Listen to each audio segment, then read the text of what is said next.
Good evening, good afternoon, good morning, depending on your location. You're welcome to Leadership Talk with Adegoke, the 59th episode. And we're looking at leadership and succession planning. Leadership and succession planning. Trust you well. I'm trusting that the session is going to be very powerful. Leadership and succession planning. How is a leader able to position even for passing the baton? How is a leader able to position for passing the baton? Succession is a major topic. It's critical in leadership. Everyone communicates, few connect. You're welcome, my friend. Hello, how are you? So sorry. What's that? Have you unmuted yourself? I should be unmuted. Hold on. Yes. Okay, I can hear you now. You can? Yeah, I can. Okay, good. Okay, great. We're live now. We're live. Yeah. Hi. Yeah. How you doing? Good. Yeah. How's it where you are? Where are you speaking from? Nashville, Tennessee. So wow. Yeah, wow. Where are you? Well, I'm in Lagos, Nigeria. That's in Africa. That's what I thought. Yeah. Cool. Well, hi. Yeah, hi. You're welcome to Leadership Talk with Adegoke. This is the 58th episode, and I'm so privileged to have you on Leadership Talk with Adegoke. I trust that we're going to have a great time, adding value to our listeners all over the world. And I'm sure that you have so much to share. Okay. Hello, I'm back. Yeah, you're back. Okay. Meredith, you're just going to be jumping in right away, real quick. Our listeners are going to be listening from all over the world. The replay, Leadership Talk with Adegoke. It's a podcast that focuses on leadership from different perspectives. Mm-hmm.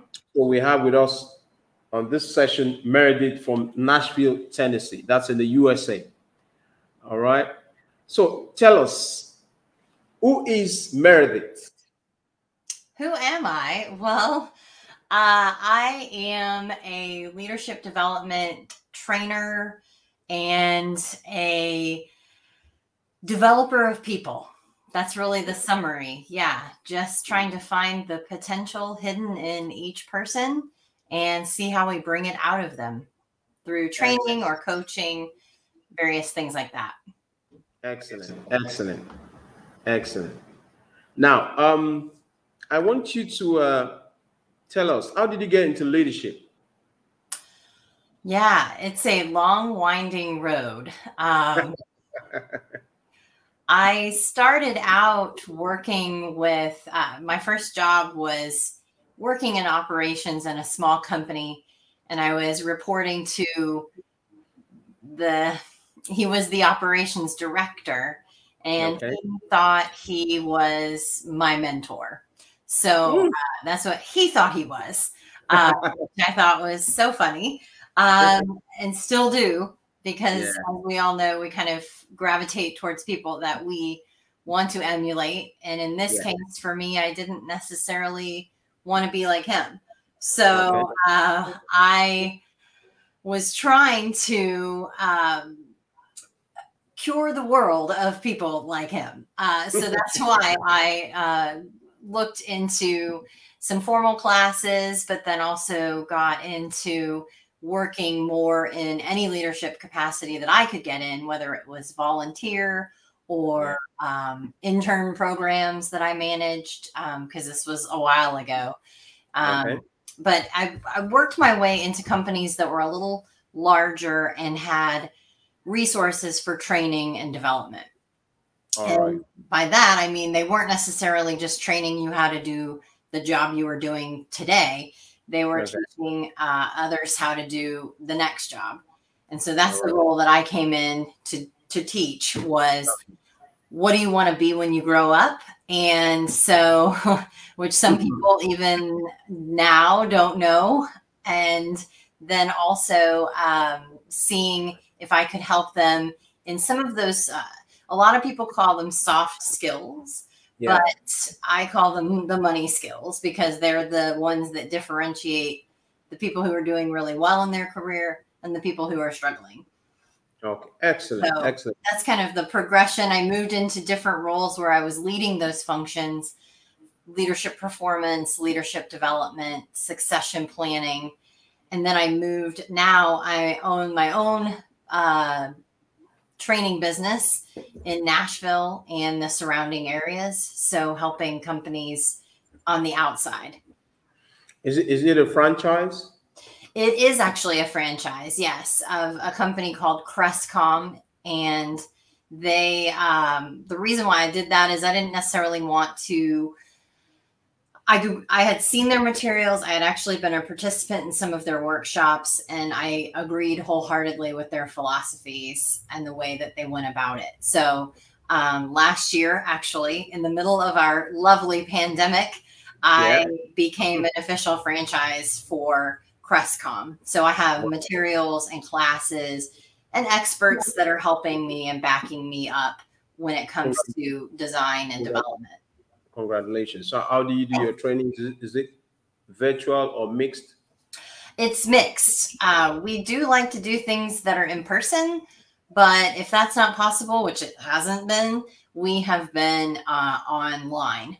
And luckily for me, the design of a lot of the activities has been, and just because a lot of the training is very activity based and group work and definitely some self-reflection, but it's certainly helpful to have the interactivity. A lot of that was already built into the design to translate online. So it's actually been a little more fun because we've been able to do things virtually. And sometimes, you know, people get embarrassed when they're in the front of a room, but sometimes this glass barrier between us helps people to be a little bit more expressive. Yeah. So that's awesome. Been good. So yeah, we're in person, but most of it's been virtual. And actually Crestcom is all over the world. So we have about 150 of me in 60 different countries. So awesome. Yeah, it's very cool. So I'm excited though. I think I'm adding another country today. I've spoken. Yeah. I mean, I'm so fascinated by your expertise and your depth, and you're going to be speaking to a topic that is a bit sensitive. You know, when it comes to succession, people feel a bit reluctant to pass the baton. And and you can't be in leadership forever. You know, you need to have a path of passing on that legacy. So yes, so good. So what is succession planning? So succession planning is when it's a process that takes many years, because it's not just moving someone into a position. It's more of that planning piece, truly thinking through, how is someone performing in this role versus how are they performing or could perform bumped up against criteria for the next role, which could be, I know there's the two paths. There's, where you can kind of go functional expertise, or you can go into leadership. So obviously for me, I'm going to speak more about the leadership track that succession planning could mean, because there's certain competencies that are identified across the board. And like I said, I know that there are a lot of other companies that do things like Crestcom, but and so there's some translation across what's core and common for making a good leader. So you can use that criteria to measure an employee up against and see where are there areas that they still need to develop and where are the areas that they're ready, they're fine. And we just need to let them practice and build on those skills. So that's kind of where the succession planning piece, it's more of a talent identification piece where you see someone has middle to high performance, but then you also see someone that has high potential. And the definition for potential is kind of like when you're landing an airplane and there's a big runway in front of you. People who have more potential have a really long runway. That means they can just go and keep going. And others have shorter runway, right? They kind of land and that's where their plane's just going to be. So, so those are the two key components to looking at what talent should be. Once you know someone's, high potential and has pretty good high performance, and you're looking at those people as compared to those leadership competencies, then you can say, how long are they going to be? How long is their succession plan? Are they going to be ready to go in 3 months?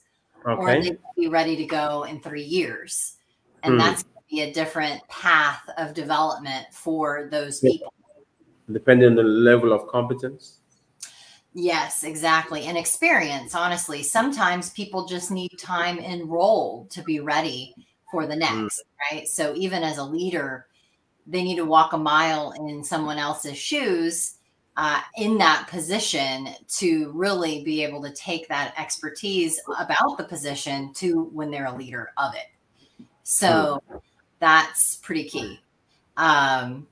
Yeah, so that's really what succession planning is. A lot of people think it's putting people on 9-box charts and grids, and it's a lot of fun to plan, but then the work really comes when you realize how much development they might have left to do. Right? Sometimes managers want to see something for an employee when the employee either doesn't want to see it themselves or doesn't care, or they haven't shown that interest. Part of the potential is that they really want to grow and be a leader as opposed to the current position they have in the company. Awesome.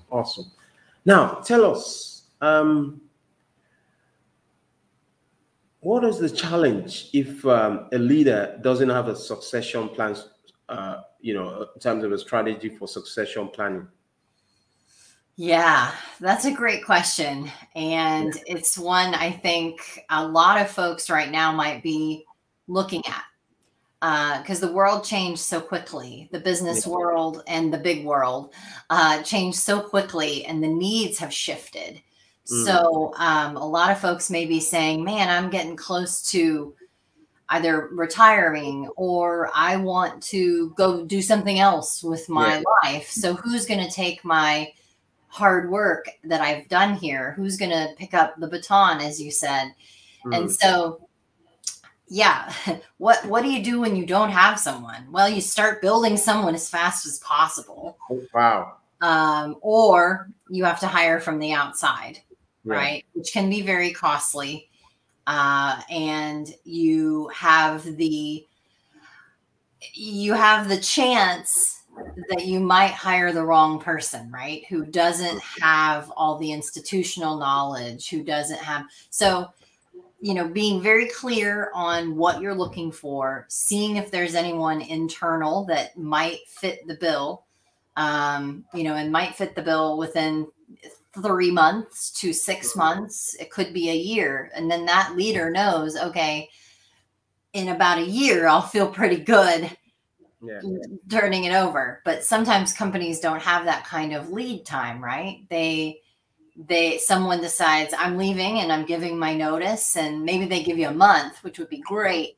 And then you got to find someone to help you continue the good work of what that department was doing all along. So I think if you don't have someone, you're going to have to look outside. If you think you might have someone, start developing them as soon as possible. Wow. Wow. Now, what impact does culture have on succession planning? Ooh, these are good. These are good questions. Yeah. A lot. Yeah. There you have, it has a huge impact. Some companies and organizations, they love fresh new people, right? So All they right. may not even think about succession planning as much as I'm emphasizing it here. Yeah. Because their whole thing is, I want to have staff turnover. I want to have new, fresh ideas. You know, they might want a workforce that is, and it is all across different generations, or Okay. they might want, you know, leaders emerging from the same generation. All right. So culture has a huge part. It's what kind, do you like to buy your talent, or do you like to build your talent, is kind of how they say it, your people. Because sometimes when people have been at an organization a long time, people see them as, you know, well, we're doing things the way we've always done it, or we've never done that. We can't try that. That's right. So you have those people that are kind of bucking the growth of the company and aren't supporting it just because they've been there a long time, and they know what they if it isn't broken, don't fix it. Right. So that's kind of what they're thinking. But then from a culture standpoint, you might support having people come in and break the culture and figure out different ways to do things, break the processes. And so it's really a tolerance level, I think, from that company culture. And then also, what is the culture in the first case? So they are huge. They're greatly intertwined. Awesome. Awesome. If you just joined us, been speaking with Meredith Graham, which is from Nashville, Tennessee. That's in the USA. She's showing up massively on Leadership Talk with Adegoke, the 59th episode, and we're looking at leadership and succession planning. Now, Meredith, you know, you shared so many nuggets, but I just want you to, what are the 3 things that a leader must do, you know, to recalibrate now, because post-pandemic, the crisis is still ongoing, so that the leader can be a step ahead regarding succession planning? What are the 3 things that you think the leader should do? Yeah. So I think the first is to really try to know the people on your team. Okay. And so by that, I mean, do an inventory of the skills that they have, the places they want to go, but the places that you need them to go as far as a job function. The other piece is around engagement. So at least in the States, we've been experiencing some, they call it the great resignation. Yeah, there is. Yeah. You may be experiencing that as well. Yeah. For others people are no longer staying, you know, on the job for too long. They're just moving on, very flexible, very recalibrating, you know, so it's causing a bit of disruption in the system.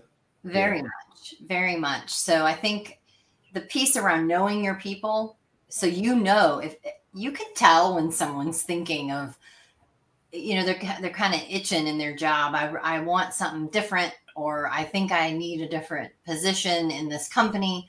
Or, you know, you can see some people might be a flight risk. So you can start knowing ahead of time, especially if you know who they are, what they're good at, what they're looking to do with their career. If you've had those conversations, you can use them as intelligence to know what to do next. The engagement piece, though, is showing people, hey, you are doing a great job. And if you think we aren't, tell us now. So having those kind of interviews where it's not an exit interview on the way out. Yeah. It's you're here, we're assuming you're good, but let's still talk. Let's still get some dialogue going. So you don't just up and leave. Well, you're not going to say this, but you don't want someone to just up and leave. And also just engagement with employees goes a long way right now, because we're all reconnecting, reconnecting by not being on email and phone so much, but hopefully we can get some more interactions in person. And those are different. Just like we were saying with class, it's a different place to be, where you can actually sit down with your boss or pop by without a meeting being on the calendar for a phone call. Just opening up that communication and engagement again. And then the third thing, is really to be very clear, I think, on the expectations. Things have changed so much, but I can't tell you at one company and then the company next door, I can't tell you they're going to have changed in the same ways. So role clarification, policy clarification, all of that is key, I think, because people need that clarity to make sure they're doing their jobs correctly and can feel confident that their company is on the ride with them. No one is at odds. Everybody's on the same team. We just want to keep moving. We're done sticking our, hanging out and not doing any progress for a couple of years. We want to move forward together. So that's kind of the three things I would say I'd focus on from a succession planning standpoint, because succession planning is all about not looking backwards. It's about looking forwards. So once we've identified people and their performance, we don't really look at it again, because we're looking at what can they do for us now that we know they have a particular skill set. Yeah. Awesome. Thank you so much for speaking to that. And I just want you to share your thoughts on the impact of remote working on succession planning, because back in the day you had a situation where they all needed to come into the office, but now you have some staff that you've never seen in person, and they've been onboarded for about a year, and and these things are like that personal touch is not there. So what's the impact of remote working on succession planning as a leader? It's huge. I think that what I've seen talking with clients is it's very difficult to choose the right people, to get a good baseline even on new people, because all we're seeing is their work product. Their PowerPoints and their presentation. It's something that's always planned or rehearsed. A lot of leadership can't be planned, meaning you never know what's going to happen each day with each employee or with a customer.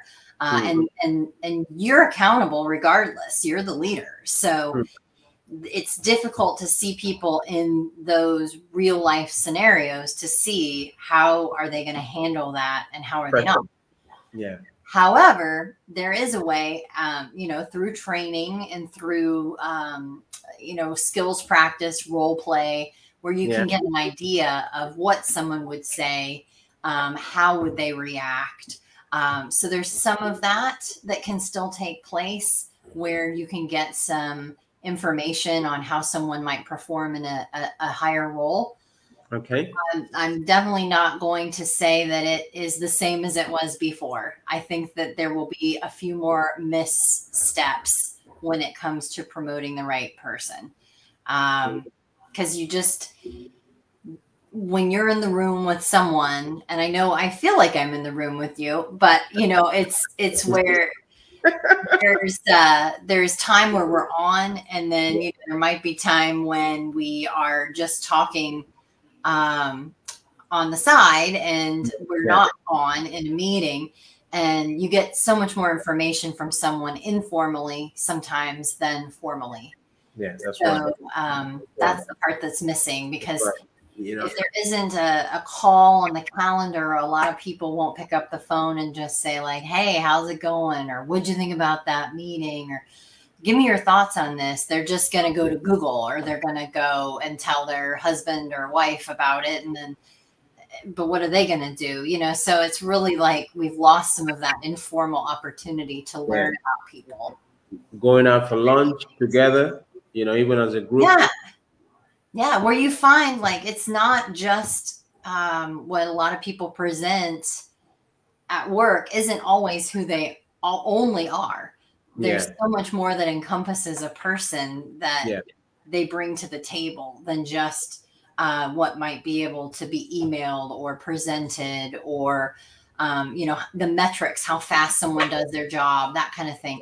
You just can't find out that kind of thing.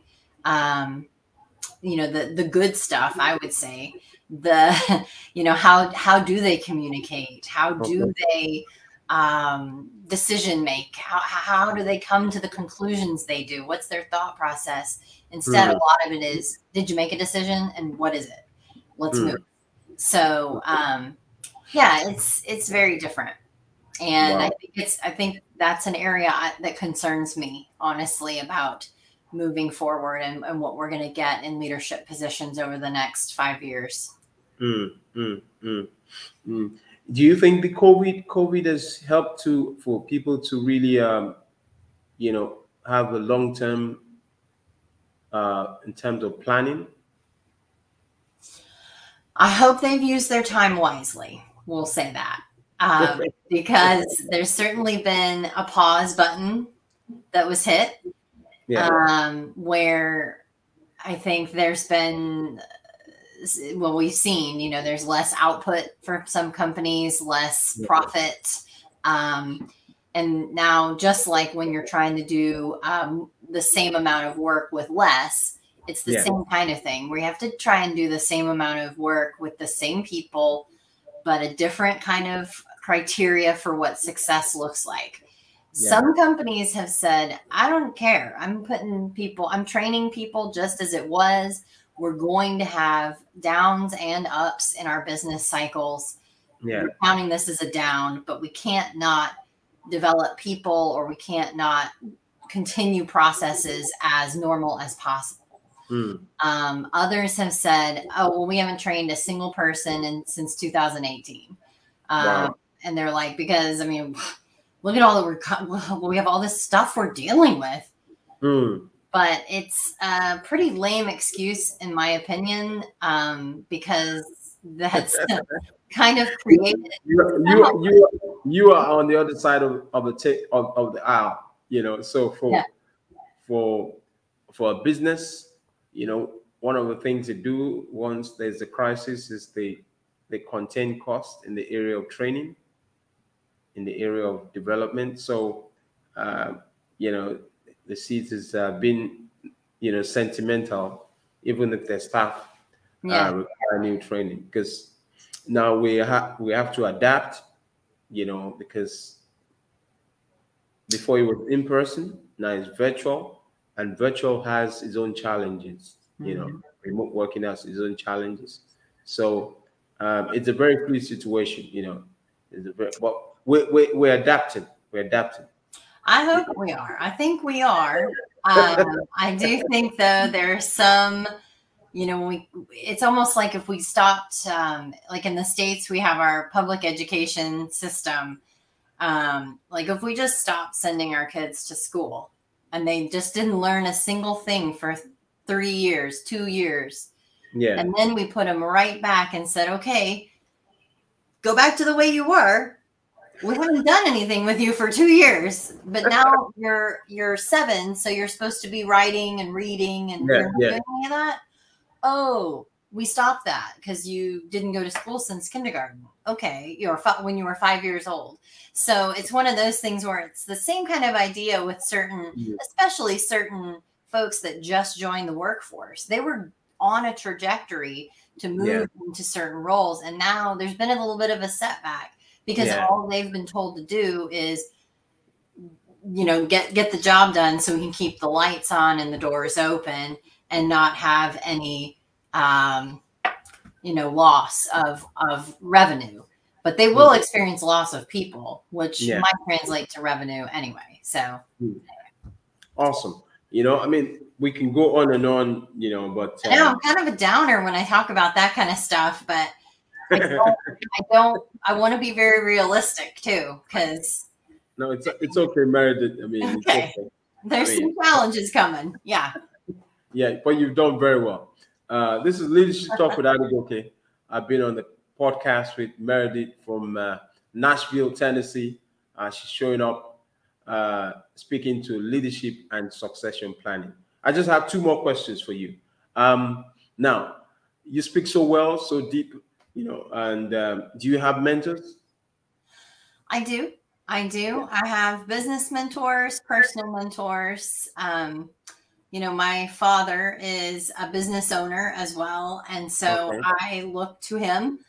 Okay. Although it's more on, like I said, the business side where I'm trying to build and grow and not spend too much money, and make sure that I'm partnered with the right people to make the most impact. So I would say that he's run a business for 40 years, and kind of just watching and talking to him, getting his thoughts from a mentor standpoint, also business and personal.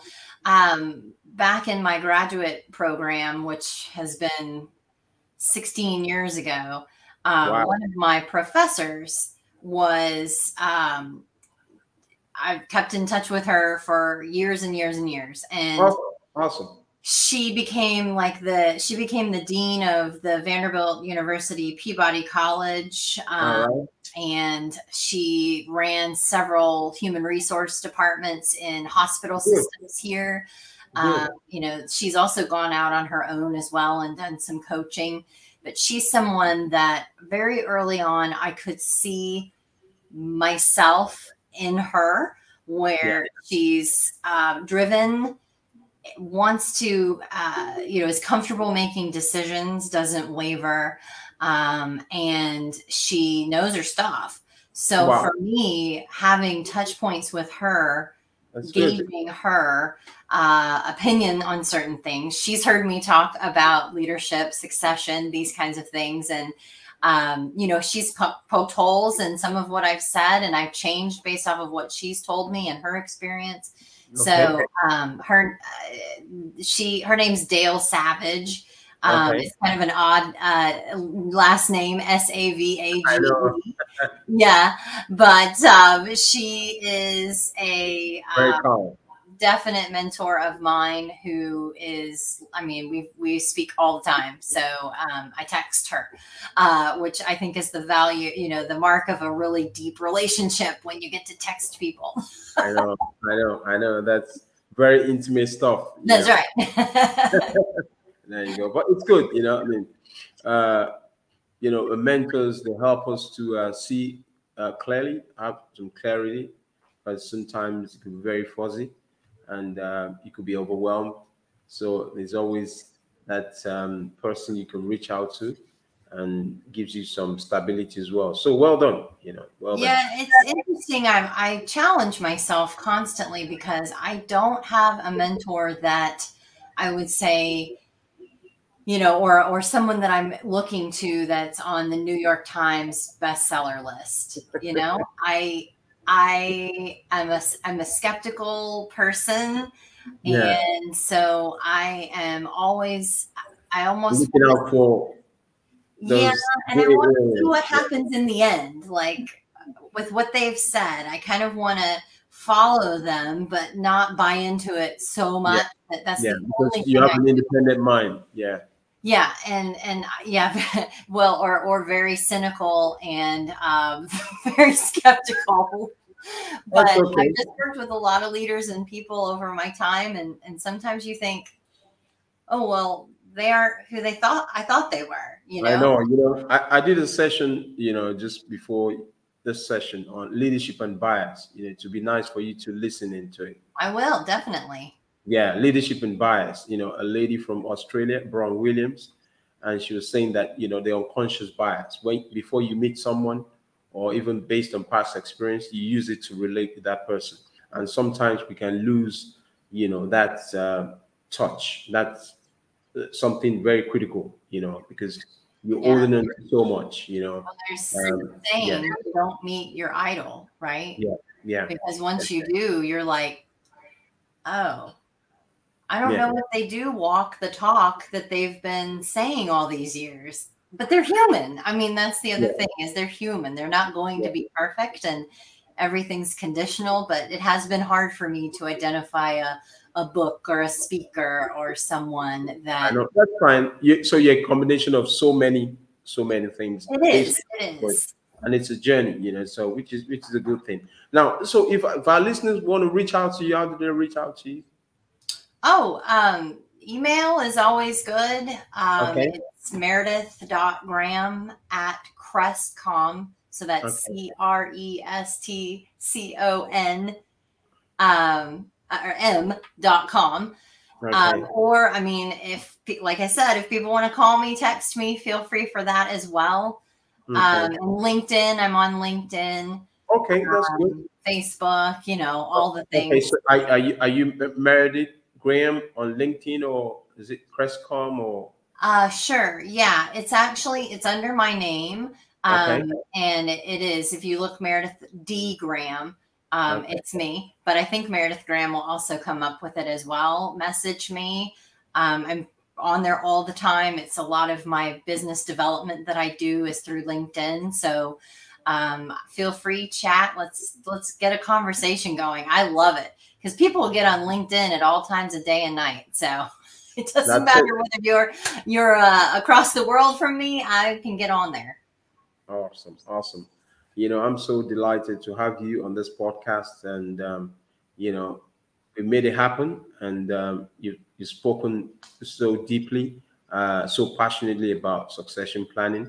You've dropped a lot of nuggets that I believe that our listeners all over the world will be able to tap into, and the fact that you've also left your contact details, I believe that it's going to open a lot of opportunities for you to also leverage on this podcast. Leadership Talk with Adegoke. This is the 59th podcast, and I've had the privilege and honor of engaging with Meredith Graham. She's from Nashville, Tennessee, and so same time. Have a good one.